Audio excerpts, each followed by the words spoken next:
όλη η παραλία της Φρεατίδας σε ένα πάρκινγκ.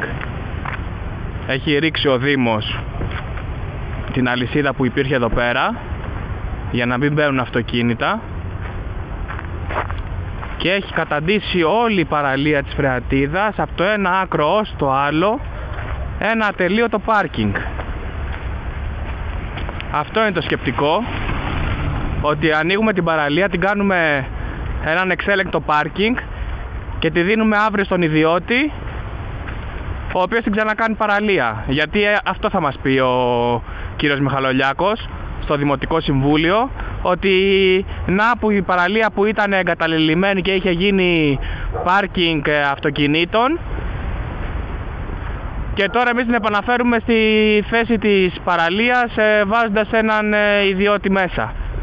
Αυτό βέβαια έχει συμβεί τους τελευταίους μήνες, δεν ήταν αυτή η κατάσταση στην παραλία εδώ, όταν και άνοιξε ο Δήμος, έριξε την αλυσίδα που εμποδίζαν τα αυτοκίνητα να μπουν στην παραλία.